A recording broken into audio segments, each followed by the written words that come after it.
GM took an $80 billion taxpayer bailout, killed off CarPlay, and still can't build an engine that survives its own warranty. Somewhere between bankruptcy and now, GM decided the real innovation wasn't better cars, it was better ways to charge you for worse ones. Let's get into it. Listen to this breakdown of GM's plan to rip Apple CarPlay and Android Auto out of literally every future vehicle, gas or electric, and force you onto their own in-house software instead. GM, they just declared war on your dashboard. General Motors just confirmed it plans to remove Apple CarPlay and Android Auto from all future vehicles, not just EVs. Gas cars, hybrids, everything. They're going to take it out. So the apps millions of drivers already use and trust, they're going to be gone. Instead, GM wants you locked into their own software ecosystem, their navigation, their app store, their subscriptions, and their data collection on you. And that's the real story here. Because this isn't about improving the driver experience, it's all about control. Control of the dashboard, control of your data, and eventually control of recurring monthly revenue. GM says switching between your phone and the car is fragmented. Translation, they don't want Apple or Google controlling the experience anymore. They want you inside a closed system where every feature becomes another subscription. Navigation subscription, remote features subscription, premium services subscription, because apparently spending $60,000 on a vehicle is not enough anymore. Now your truck needs a monthly membership too. And here's the dangerous part. Consumers already love CarPlay and Android Auto. I love my CarPlay because they actually work. They're simple, they're familiar, and they're reliable. But instead of drivers getting what they want, corporations are moving towards software systems designed around monetization first, your data.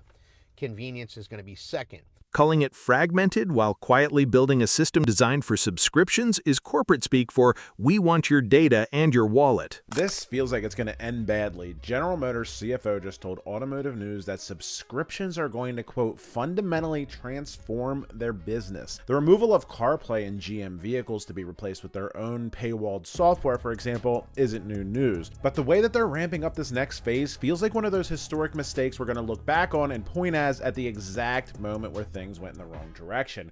Perfect example of why. Using maps in your GM vehicle is going to require either paying a subscription fee you never needed before or digging out the old suction cup phone mount like it's 2014. I'm sorry, but abusing your captive audience because you know that they're not going to buy a new car when they find out that they can't use maps, so they'll just pony up the $14.99 per month is not innovation. It feels more like a hostage situation. Seems like a business model that's going to have aftermarket car stereo companies booming again, because who wants that? How many times do we have to do this before we learn that just paywalling something that already exists for free and forcing this inefficiency is not a good business model? And don't even get me started on how this means that the actual car itself is going to become an afterthought. GM's own CEO has publicly stated that subscription services are expected to become a massive future revenue driver for the company, meaning the business plan isn't about better software, it's openly about turning your dashboard into a recurring bill.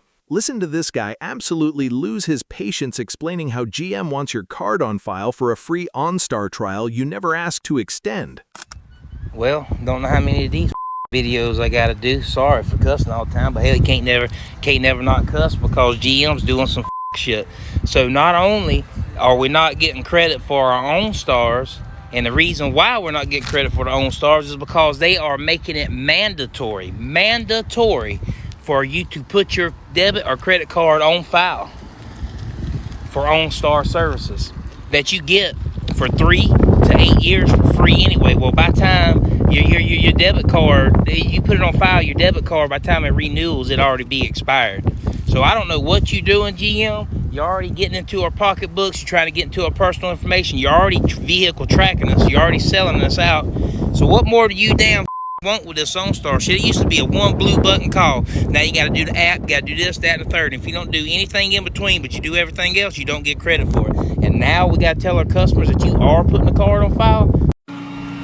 This is probably the worst $70,000 I've ever spent in my life. This bitch has been at the dealership more than I'm able to drive it. It broke down exactly 1 year ago for the exact same issue, a starter.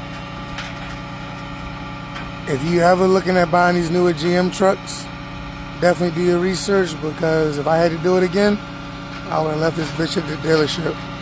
So definitely do your research on the common issues. Listen to this next guy absolutely torch GM for turning what was once bulletproof into what he calls dog shit. This message is for General Motors. In 2026, you guys can't make a good, reliable pickup truck anymore. All my life as a kid through the 90s and early 2000s, it was always about that 5.3 liter, baby. It was notorious for just being an amazing freaking machine. And nowadays, you guys can't make shit. From like 2017 onwards to 2024, all your transmissions are hot dog shit water. All your torque converters are dog shit. All of your lifters are dog shit. Your engines in general are just straight up dog shit. The 5.3 liter is straight up dog shit now. Like, what happened? I went to a dealership and got 2 of your Silverados back to back with blown out transmissions. I'm talking both transmissions completely gone in trucks that had under 60,000 miles. Walked straight back in that dealership, told them put my ass in a Dodge. I don't know if Dodge can make vehicles, I guess we'll find out, but I know for sure your asses can't. Most piece of shit trucks known to man in the United States. Do not buy a Chevy, do not buy a GM. And he's not exaggerating for effect either, because GM's own 5.3 and 6.2 liter engines have been plagued by lifter failures for years, on top of a separate class action lawsuit specifically targeting the shuddering, harsh shifting 8-speed transmission in these exact trucks. And to close this segment out, let's talk numbers, because this next guy did some actual math on what it costs GM to build these trucks versus what you're paying for one. I don't think y'all are ready for this. I don't. There's too many good old boys in the South who love Chevrolet, and they're not wanting to hear the truth. Y'all need to wake up. And I'm not partial to Chevrolet, Ford, anybody. I mean, I really don't care. There's good trucks made by every brand. There's good SUVs made by every brand. I have an '08 Denali. It's had its fair share of problems, but I don't think y'all are ready for this. So does anyone know how much it costs General Motors to build a truck? I'll wait. Probably nobody. It's absurd. Most people don't even realize what they did. They took a bailout from the government. There was an $80 billion bailout. They've only paid back half of it between them and Chrysler. There's still $40 billion out on the table that haven't been paid back. And to top it off, they moved their manufacturing plant to Mexico. So here is some real life math for you guys. They've got this plant down in Mexico. They've got 6,500 employees. They pay them $3 an hour. 19,500 total labor cost per hour. Divide that by 60 minutes. You get $325 labor per hour cost. A new truck rolls off their assembly line every 60 to 90 seconds. So if you add that up, GM's in somewhere between $325 and $487 in labor to build a truck that they sell at over $60,000. Now there's some other costs there for materials and things, but add in $18,000 to $22,000 in material, depending on the trim level, whether it's a Denali, High Country, whatever. $5,000 to $8,000 in overhead and logistics, getting parts and stuff moved there. Total cost of $24,000 to $31,000. And they sell the trucks for over 60 grand, 60 to over 100. And it cost them $24,000 to $31,000 to manufacture them. The workers down there in Mexico are lucky to take home $20 a day. Buyers are taking out 5, 6, 8-year loans to finance these things. So they're hit with interest on top of it. I mean, somebody make this make sense. People are over here complaining about Trump and tariffs and everything else, but General Motors, supposed to be one of the most American iconic brands, has totally screwed their consumer base. Anyone who wanted to buy a vehicle from them, they are making literally over 100% profits on these vehicles. That's absurd.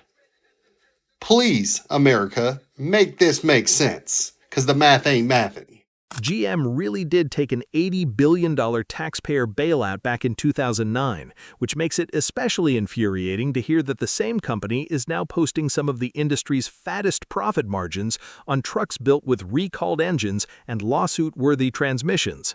All right, so real quick, I just wanted to show you guys the shifter on the new GM General Motors, GMC, Chevy, and Cadillac, the shifter where it's located is this right here. It's basically button shifters. And the funny part is look how you do to shift the gear manually. It's this. Gear up, gear down, gear up, gear down. Lower gear. I don't know what to say. Drivers have made the same complaint about nearly every automaker's push-button shifter experiment, consistently saying it removes the muscle memory and intuitive feel you get with a real gear lever. Duramax is rolling into the dealerships. GM, other than the 2.7-liter four-banger, they've been struggling to keep all of their engines on the road to 100,000 miles. This is nuts. And here's the sad part, even with something like the 6.2, a lot of people think that, maybe the 25, 26s for the 6.2 will be safe now that they've issued a recall, they know about the issue, they've known about it for a while. This is a 2025 6.2 Denali with 5,000 miles, spun bearings. There you go. I mean, have they learned their lesson? Does the recall matter? I don't know. I mean, this is kind of evidence pointing to maybe not. Hopefully this is just like an early 2025 and they hadn't corrected the issue on some of them. And they even posted a little video here. I'll give you a little taste of it. Oof.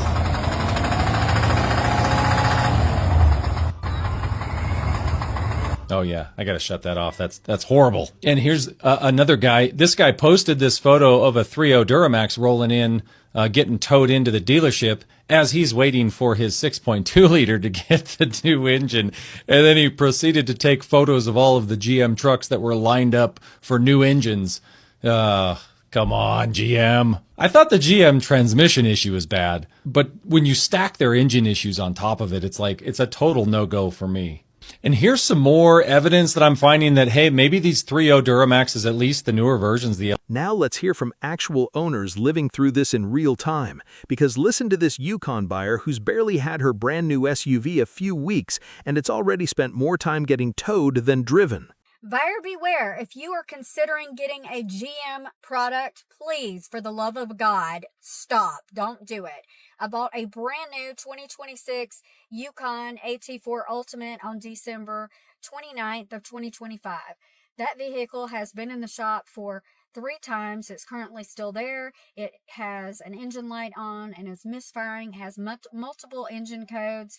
So stay the heck away from them. I am really, really regretting my purchase. It was big and it was beautiful and it was what I wanted, but now I am regretting it. So hopefully GM will do better and get it fixed or buy it back. I just bought my Chevy Traverse yesterday, 2026, and it won't start. I've tried to jump it, tried to do all of the things, and it won't work. I even tried to start it on the app, and it won't start. And just when you think it can't get more painful, listen to this Traverse owner explain how her SUV isn't just broken once, it's on its 4th trip to the shop in under 6 months, and this time it's getting towed. So, pretty bummed right now. I have a Chevy Traverse, okay? And I'm waiting on a tow truck to come pick her up because I have a leak in my transmission. And I'm just dumbfounded a little bit that for a brand new vehicle, this will be her 4th time in the shop. And I'm just over it. I'm over it. I've had this car less than a year, less than half a year. And it's already spent a month in the shop. It's been to the shop 3 or 4 times prior to today. And now this baby is getting towed. Getting towed. So, yeah, I'm dumbfounded. So if anyone else has had issues, could you message me with your Traverse or what you did to get rid of it at this point? Because I'm done. I'm absolutely done with it. Guys, the rumors are true. Dealers cannot sell Colorados or Canyons right now. This one in particular is our oldest age unit. Mind you, this is a fully loaded Chevrolet ZR2. Has everything you can get in one. ZR2 interior, heated and ventilated seats, you name it, this sucker's got it. Now, reason we've had this unit for over 100 days. It sure as hell isn't because of the style. Look at this thing. But it's because of the damn price. Let's just see what this thing stickers for. 61 grand. The manufacturer only had a $500 rebate on this for literally like 4 months. Our dealer discount on this thing was only like 2 or 3 grand. Guys, when I tell you there is over $10,000 off of a 2025 Colorado, it's no joke. Not only that, but there's 7 grand off this one, 7,000 off this one, 7 or 8 off this one. Looks like another one is on Sold Row, which had also over 10,000 off sticker. Since the company has spent the last several years quietly killing off its sedans and leaning almost entirely into trucks and big SUVs, meaning if the truck lineup itself is struggling to sell, there isn't much of a backup plan left. $80,000 for this 2025 Bright Drop 400 front-wheel drive, but guess what? General Motors is offering $25,500 off of this thing. That's how you know they messed up, man. Who in the world is going to spend $80,000 on a van, on a cargo van, 80 grand for an all-electric cargo van? But of course, nobody is. That's why Chevrolet is having to discount $25,500 on these Bright Drops. Nobody wants them. They're overpriced. And who knows how they're even going to be reliability-wise with this EV stuff going on. 2025, man, crazy. But if you want one, $25,500 off. But it's still too dang expensive. But the craziest part is this $100,000 Tahoe is only 2 grand off. It just doesn't make sense, man. The discounts, some of the lower trim level actually have higher discounts on the Tahoes. I cannot understand it. Yeah, $98,000. On their website, there's only a $2,000 discount. Now, I can tell you, if you're looking at a $98,000 Tahoe, you can get 10 grand off. You better, man, because this vehicle is just going to keep sitting here. It is going to keep sitting here just like this Bright Drop deal, even with $25,000 off, or $25,500 off, actually. It's still sitting here. But it's overpriced vehicle after overpriced vehicle, and they're having A van getting a discount roughly the size of a whole other car and still not selling is about as clear a signal as the market can send, and it lines up with GM quietly pulling back on several EV production plans over the past couple of years after early enthusiasm from investors ran headfirst into the reality of soft demand. $1.1 billion loss this quarter for GM and a $2 billion loss this quarter for Ford, as they both publicly in statements blame Trump for tariffs. Now, the tariffs might have something to do with it, but gentlemen, sirs, you all have been making terrible, unreliable vehicles for years, and people have been telling you. Now, both of these brands had a huge hit in 2008 when the economy went down, we had the recession and the housing crash, and a lot of companies pivoted. They pivoted to smaller vehicles, better gas mileage vehicles, vehicles that had hybrid availability for people that wanted it. And by the way, this quarter, both Toyota and Honda had record profits. So it's not the whole auto industry as the whole. Tesla also has taken a huge hit, but that's for a different reason. So the point is that even more gas-powered vehicles are being bought. And blaming tariffs while ignoring years of engine recalls, transmission lawsuits, and unreliable trucks is a very convenient story to tell shareholders.